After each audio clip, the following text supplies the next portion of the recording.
ஒரு டைரக்டர்னா யார், ஒரு டைரக்டர் எந்த மாதிரியான படம் பண்ணால் அவர் ஒரு நல்ல டைரக்டர்னு நீங்கள் சொல்லுவீங்க? Hi, this is Raj from everything we need. இன்றைக்கி நம்ம பார்க்க போகிறது ஒரு ஸ்பெஷலான வீடியோ, ஒரு பெரிய பர்சனாலிட்டிஸை பற்றி பார்க்க போகிறோம். ஸோ இந்த வீடியோவை ஸ்கிப் பண்ணாமல் பாருங்கள், அப்போ தான் உங்களுக்கு நிறைய இன்ஃபர்மேஷன் வந்து சேரும். அண்ட் எங்கள் சேனலுக்கு நீங்கள் புதுசுன்னா இந்த அப்படியே சப்ஸ்கிரைப் பண்ணிவிடுங்க, பக்கத்தில் இருக்க பெல் ஐக்கானையும் ப்ரெஸ் பண்ணிவிடுங்க. இன்றைக்கி நம்ம பார்க்க போகிற ஒரு விஷயம் இல்லை ஒரு இன்ட்ரெஸ்டிங் ஃபேக்ட் அப்படின்னே சொல்லலாம். என்னன்னு கேட்டிங்கன்னா, ஒரு டைரக்டர், நீங்கள் நிறைய உலக சினிமாஸ் நீங்கள் பார்த்துட்ருக்கீங்க. இப்போ நிறைய சீரீஸ் வந்துடுச்சு, அமேசான் ப்ரைமில், நெட்ஃப்ளிக்ஸில், இதுமாரி எல்லா இடத்துலையும் நீங்கள் என்ன கண்டென்ட்ஸ்லாம் பார்க்கலாம். உங்களோட நாலேஜ் அதிகமாகவே கெயின் ஆகிருக்கு.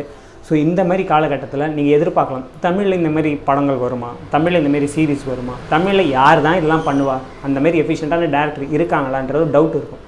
நான் வந்து இருக்காங்கன்னு நான் அடித்து நான் சொல்கிறேன். பட் சில பேர் தான் இருக்காங்க. இன்னும் இப்போ வர யங் டேலண்ட்ஸ் நிறைய பேர் வந்துட்டு இருக்காங்க.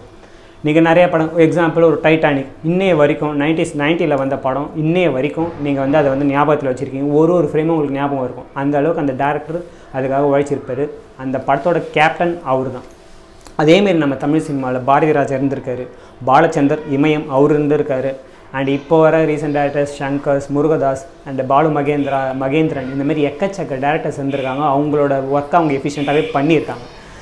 பட் இந்த காலகட்டத்தில் ஒரு 10 வருஷமாக வந்து ஒரு நல்ல சினிமா வந்துச்சான்னு கேட்டிங்கன்னா அது ரொம்பவே கம்மி தான். ஒரு விரல் வெட்டி எண்ணக்கூடிய அளவில் தான் இருக்குது. இப்போது ரீசண்டாக எல்லா பேருக்கும், எல்லா ஆடியன்ஸுக்கும், எல்லா ஃபேன்ஸுக்கும் எல்லாருமே எதிர்பார்க்குற ஒரு டேரக்டர் மிஸ்டர் வெற்றிமாறன். இவர் என்னெல்லாம் படம் பண்ணியிருக்காரு, அவரோட வாழ்க்கையில் என்னெல்லாம் நடந்திருக்கு அப்படின்றத பற்றி தான் நம்ம இதில் பார்க்க போகிறோம். மிஸ்டர் வெற்றிமாறன் இவர் வந்து ஒரு தமிழ் ஃபிலிம் டேரக்டர். இந்த ஒரு 13 வருஷம் ஆகுது அவர் வந்து ஃபிலிம் இண்டஸ்ட்ரிக்கு வந்து. அவரோட முதல் படம் என்னென்னு கேட்டிங்கன்னா பொல்லாதவன். 2007 ஐ திங்க். ஸோ அந்த டைமில் ஒரு படம் வருது. அவர் வந்து பாலு மகேந்திராவோட அசிஸ்டண்ட்டு, ரொம்ப செல்லப்புள்ள பாலு மகேந்திராவுக்கு. ஸோ இந்த காலகட்டத்தில் இவர் இந்தமாரி படம் பண்ணணும் அப்படின்றது, வேறு ஒரு மாரி ஆர்ட் ஃபிலிம் பண்ணணுன்றதுக்காக வர்றாரு. பட் அவருக்கு வந்து ப்ரொடியூசர்ஸ் கிடைக்கல. அந்த டைமில் இந்தமாரி படம் பண்ணுறதுக்கு வர்றாரு. இந்த 13 வருஷத்தில் அவர் பண்ண படங்கள் எத்தனைன்னு கேட்டிங்கன்னா வெறும் 5 தாங்க. என்னடான்னு யோசிக்கிறீங்களா? இந்த 13 வருஷத்தில் வெறும் 5 தான் படம் பண்ணியிருக்காரு. பட் இந்த 5 படத்துலையும் அவர் வாங்கின அவார்ட்ஸ், 4 நேஷ்னல் அவார்டு வாங்கியிருக்காரு. ஃபிலிம்ஃபேர் எக்கச்சக்கமான அவார்டை வாங்கி குவிச்சிருக்காரு. One of the best director in recent டைம்ஸ்னே சொல்லலாம். நான் ஏன் இதை சொல்கிறேன்னு கேட்டிங்கன்னா, இந்த 5 படங்களும், விச் மீன்ஸ் என்ன படங்கள் கேட்டிங்கன்னா, பொல்லாதவன், நெக்ஸ்ட்டு வந்து ஆடுகளம், அடுத்து விசாரணை, அடுத்து பார்த்திங்கன்னா வடசென்னை, நெக்ஸ்ட்டு இப்போ ரீசெண்டாக வந்த அசுரன். ஸோ இதுதான் இந்த 5 படங்கள் தான் அவர் பண்ணியிருக்காரு. இந்த 5 படத்தை பற்றி உங்களுக்கு நீங்கள் ஆல்ரெடி பார்த்துருப்பீங்க. உங்களோட கமெண்ட்ஸை கூட நீங்கள் கீழே போடலாம். இவர் எந்த அளவுக்கு எஃபிஷியண்ட்டான டேரக்டர்னு கேட்டிங்கன்னா, ஒரு டேரக்டர்ஸ் இருக்காங்கன்னு வச்சுக்கோங்க. எக்ஸாம்பிள் ஷங்கர். இவர் வந்து ஒரு பிரம்மாண்ட படம், ஒரு கமர்ஷியல், எல்லா ஆடியன்ஸுக்கும் போய் சேரணும், அந்தமாரி படங்கள் பண்ணுற ஒரு ஆள். அப்படியே இந்த சைடு வந்தீங்கன்னா வந்து நம்ம லோகேஷ் கனகராஜ், மாரி செல்வராஜ் இருக்காங்க. இந்தமாரி ஆர்ட் ஃபிலிம் பண்ணணும் அப்படின்ற ஒரு இதில் இருக்காங்க. படங்கள் மூலிமா கருத்து சொல்லணுன்றதையும் ஒரு மோட்டிவாக வச்சு படம் பண்ணிகிட்ருக்காங்க. இது 2 பேருமே இணைக்கிற அளவுக்கு தான் நம்ம வெற்றிமாறன் இருந்திருக்காரு. கமர்ஷியல் ஆடியன்ஸுக்கும் இந்த மாதிரியான விஷயங்கள் போய் சேரணும். அதை நான் வந்து ஆர்டிஸ்டிக்காக நான் சொல்கிறேன், என் படங்கள் வந்து அதை வந்து நல்லாவே கன்வே பண்ணும் அப்படின்றத தான் ஒரு மோட்டிவாக வச்சு படங்கள் பண்ணிகிட்ருக்காரு. சொசைட்டியில் நடக்கிற இன்சிடெண்ட்டை படமாக எடுக்கிறாரு. அதை வந்து சொசைட்டிக்காகவே டெடிகேட் பண்ணுறாருன்னா பார்த்துக்கோங்க. ஒரு சமூகம் அது சார்ந்த பிரச்சனைகளை அவர் படங்களில் கண்டிப்பாக அவர் வந்து பேசியே தீர்வார். அதை வந்து நிறைய இன்டர்வியூஸ்லாம் சொல்லியிருக்காரு. ஒரு படம் கண்டிப்பாக வந்து சமூகத்தில் ஏதாவது ஒரு மாற்றம் பண்ணணுன்றது அவரோட குறிக்கோள். அவர் பண்ண படங்கள் இப்போ வந்து கொஞ்சம் கொஞ்சமாக ஒரு லைனப்ஸில் பார்க்கலாம். ஃபஸ்ட்டு பொல்லாதவன் வந்து ஒரு கமர்ஷியல் படம் தான்.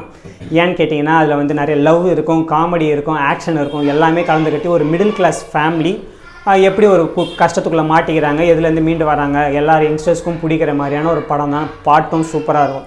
நெக்ஸ்ட்டு படம் என்னென்னு கேட்டிங்கன்னா ஆடுகளம். இது வந்து டோட்டலாக கான்ட்ராஸ்டான ஒரு ஃபிலிமு. ஏன்னா மதுரை பேஸ்டு ஒரு படம். அண்டு சேவல் சண்டையெல்லாம் இதில் முக்கிய கருவாக வச்சு பண்ணியிருப்பாங்க. ஹியூமனோட எமோஷன்ஸு, வெஞ்சன்ஸு, பொறாமை, விச் மீன் என்வி, இதெல்லாம் கன்வே பண்ணி ஒரு ஹியூமனோட எமோஷன் தான் வில்லன் அப்படின்றத வந்து ஒரு கோர் வேல்யூவாக வச்சு ஒரு எடுத்த படம் தான். நேஷ்னல் அவார்டு வாங்கின படம். நெக்ஸ்ட்டு அப்படி அவர் வந்து வேறு ஒரு படம் எடுக்கணும், வேறு லெவலில் எடுக்கணும்னு யோசித்து ஒரு நல்ல ஸ்கிரிப்டை ரெடி பண்ணிட்டு இருந்தார். பட் அந்த டைமில் பட்ஜெட் முடியாமல் நிறைய தடங்கள் ஏற்பட்டுச்சு. வாங்க ஒரு ஜஸ்ட் ஒரு நாவலை பேஸ் பண்ணி ஒரு படம் எடுத்துடலாம் அப்படின்ட்டு ஒரு நாவலை எடுக்கிறாரு. அந்த நாவலோட பேர் வந்து லாக்அப். இது வந்து ஒரு பேஸ்ட் ஆன் ட்ரூ ஸ்டோரி. அந்த லாக்கப்போட லைசன்ஸை வாங்கிட்டு இவர் வந்து படம் பண்ணுறாரு. என்ன படம்னு கேட்டிங்கன்னா விசாரணை. உங்களுக்கு எல்லாருக்குமே தெரிஞ்சிருக்கும், one of the best film. அது வந்து சொல்லலாம் இந்த 10 வருஷத்துலேயே ஒன் ஆஃப் தி பெஸ்ட் ஃபிலிம்னு சொல்லலாம். நம்ம ஊர் சார்பாக வந்து ஆஸ்கருக்கு வந்து நம்ம வந்து பரிந்துரைச்சோம். அதை வந்து கம்யூனிட்டி வந்து அங்கே அனுப்பலை. ஸோ அதனால் எல்லாருக்குமே ஒரு சோகம் இருந்தது. பட் இந்த படம் ஒரு இம்பாக்ட்ஃபுல்லான ஒரு படம். லாஸ்ட்டாக வர கிளைமேக்ஸ் வந்து யாரும் மறக்க மாட்டீங்க. உங்களுக்கு வந்து ஒரு நெஞ்சை உரைய வைக்கும் ஒரு படமாகவே இது இருந்திருக்கும். அப்படியே நெக்ஸ்ட்டு வந்து பார்த்தீங்கன்னா ரொம்ப கேப்புக்கு அப்புறம் வடச்சென்னை. இந்த வடச்சென்னையை பற்றி நம்ம டீட்டெயில்டாகவே ஒரு வீடியோ போட்டிருக்கோம். ஹிடன் டீட்டெயில்ஸ்லாம் வந்து வச்சு ஒரு எக்ஸ்ட்ரானரியான வீடியோ பார்த்துருக்கோம். அப்படியே ஐ பட்டனில் கொடுக்குறோம், போய் பார்த்துருங்க. ஒன் ஆஃப் தி பெஸ்ட்டு ஃபிலிம்னே சொல்லலாம். ஒரு டைம் பீரியட், அவரோட லைஃபோட ட்ராமா, அதுலேயும் வந்து பொறாமை, வெஞ்சன்ஸ், ஆக்ஷனு, ஒரு கேங்ஸ்டர் ஃபிலிமு, எப்படி வேணால் நீங்கள் எடுத்துக்கலாம். அந்தளவுக்கு ஒரு பேக் பண்ணி ஒரு சூப்பரான படமாக கொடுத்துருப்பாரு. எனக்கு ரொம்பவே ஃபேவரட்டான படம். நெக்ஸ்ட்டு அப்படியே அதோ தனுஷ் கூட இன்னொரு படம் பண்ணுறாரு. என்னென்னு கேட்டிங்கன்னா அசுரன். ஒரு ஃபேமிலி, அந்த ஃபேமிலிக்கு ஒரு பிரச்சனை வருது, அதுலேருந்து எப்படி மீண்டு வராங்க அப்படின்றத ரொம்பவே எமோஷ்னலாக கன்வே பண்ணியிருப்பார். அதுக்கு ஜிவி பிரகாஷோட மியூசிக்கும் ஒரு முக்கியமான காரணம். இந்த மாதிரி ஒரு படம் நாவலை பேஸ் பண்ணி எடுக்கிற ஒரு நல்ல டேரக்டர்னு சொல்லலாம். அசுரன் கூட பூமணி அவர் எழுதின ஒரு நாவலை பேஸ் பண்ணி தான் ஒரு படம். நெக்ஸ்ட்டு அதில் வந்து நிறையா இன்சிடென்ட் யூஸ் பண்ணியிருப்பாங்க. என்னென்னு கேட்டிங்கன்னா கீழ்வேண்மணியில் நடந்த இன்சிடென்ட்டெல்லாம் வந்து பேக்ரவுண்டாக வச்சு இது பண்ணியிருப்பாங்க. ஸோ அந்தளவுக்கு நடந்த இன்சிடெண்ட்டை ஒரு படங்களில் சொல்கிறதுக்கான எஃபிஷியன்ட்டு இந்த டேரக்டருக்கு இருக்குது. அந்தளவுக்கு வந்து ஒரு சூப்பர்பான டேரக்டர்.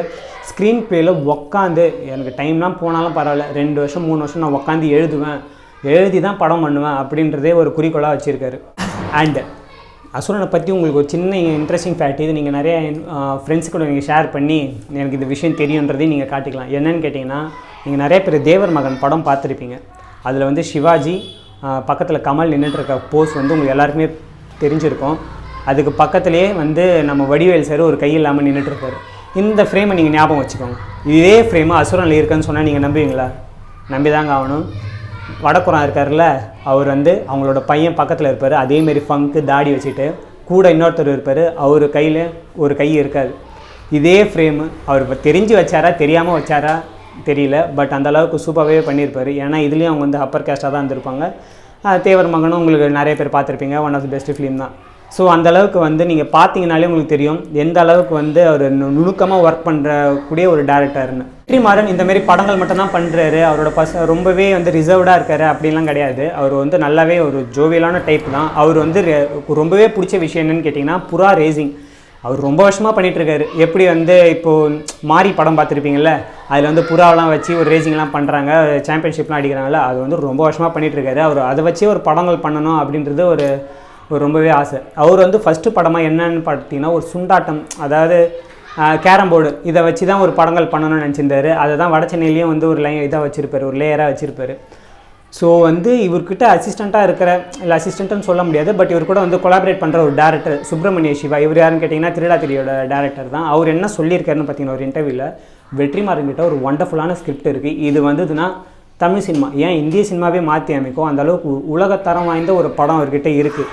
விச் மீன்ஸ் நான் கிராண்டியரில் சொல்லலை, ஸ்டோரி வேல்யூவில் சொல்கிறேன். இதெல்லாம் தாண்டி அவர் வந்து ஒரு சொசைட்டிக்கு எப்போ ஒரு பிரச்சனை வந்தாலும், இந்த சிஏஏவாக இருக்கட்டும், வந்து இப்போ நீட், இந்தமாரி பிரச்சனை எதுவாக இருந்தாலும் கண்டிப்பாக குரல் கொடுப்பார்.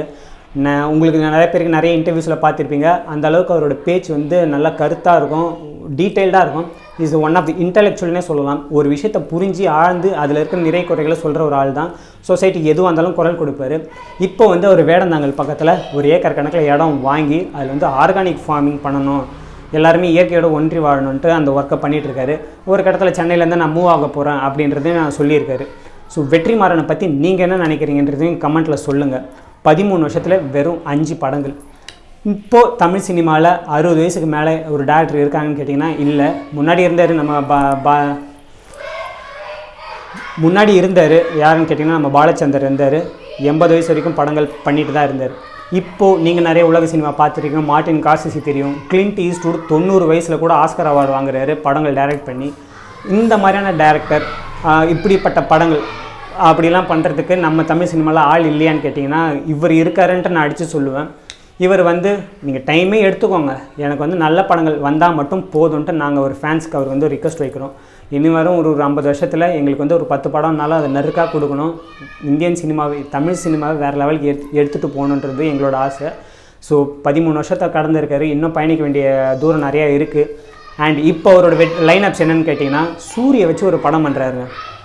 என்னடா சூர்யா வச்சு பண்ணுறதே காமெடி படமாக இருக்கணும்னு நினைக்காதீங்க. இதுவும் ஒரு நாவலை பேஸ் பண்ண படம் தான். ரொம்பவே வந்து ஒரு எமோஷ்னலான படமாக இருக்கும்னு சொல்லியிருக்காங்க. நிறைய பேர் இப்போ சூர்யா வந்து காமெடியாக போகிறதுக்கே தயன்றிருக்காங்க. மொக்கையான காமெடி பண்ணுறாரு, என்னையா இவர் அப்படின்னு யோசிச்சுருக்காங்க. பட் எந்த அளவுக்கு அவர் ஸ்கிரிப்டில் வந்து கான்ஃபிடென்ட் இருந்ததுன்னா சூர்யா தான் நான் இதில் போடணுன்ட்டு அந்த அளவுக்கு ஒர்க் பண்ணிட்டுருக்காருன்னு நீங்கள் பார்த்துக்கோங்க. அதை தாண்டி இப்போது தனுஷ் கூட கொலாபரேட் பண்ணார். இப்போ சூரியக்கிட்ட வராரு. இப்போ நிறைய படங்கள் வந்து பிளாக் பஸ்டராக கொடுத்துட்ருக்காரு. இப்போ சூர்யா கூட பண்ணுறதுக்கான சான்சஸ் இருக்குது. அதுதான் வாடிவாசல். இதுவும் ஒரு நாவலை பேஸ் பண்ணி தான் படம். ஜல்லிக்கட்டு தெரிஞ்சிருக்கும், அதை பேஸ் பண்ண ஒரு படம் தான். இதெல்லாம் தாண்டி விஜயும் இவர் கூப்பிட்டுருக்காருங்க. கூப்பிட்டு கதை கேட்டிருக்காரு, ஓகேயும் பண்ணியிருக்காரு. இதெல்லாம் இந்த லைனப் முடிஞ்சு விஜய் படம் பண்ணுறதுக்கான வாய்ப்பும் ரொம்ப அதிகமாக இருக்குது. ஸோ இதெல்லாம் தான் வந்து வெற்றிமாறனை பற்றி கலெக்ட் பண்ண நிறைய இன்ஃபர்மேஷன் உங்களுக்கு பிடிச்சிருக்குன்னு நினைக்கிறேன். இப்படி பிடிச்சிருந்தா லைக் பண்ணுங்கள் எங்கள் வீடியோஸை, அண்ட் உங்கள் ஃப்ரெண்ட்ஸுக்கெலாம் ஷேர் பண்ணுங்கள். இந்த வீடியோ பற்றின கமெண்ட்டை வந்து எங்கள் கமெண்ட்டில் சொல்லுங்கள். அண்ட் வந்து வெற்றிமாறன் உங்களுக்கு எந்த அளவுக்கு பிடிக்கும், அவரோட படங்கள் எது பிடிக்கும்ன்றதையும் நீங்கள் கமெண்ட்டில் சொல்லுங்கள். ஸோ தொடர்ந்து எங்கள் சேனலை சப்ஸ்கிரைப் பண்ணுங்கள். அண்ட் பக்கத்தில் இருக்க பெல் ஐக்கானை ப்ரெஸ் பண்ணுங்கள். இதேமாரி இன்ட்ரெஸ்டிங்கான வீடியோவோட நல்ல கண்டென்ட்டோட நாங்கள் தொடர்ந்து உங்கள்கிட்ட வரோம். ஸோ அது வரைக்கும்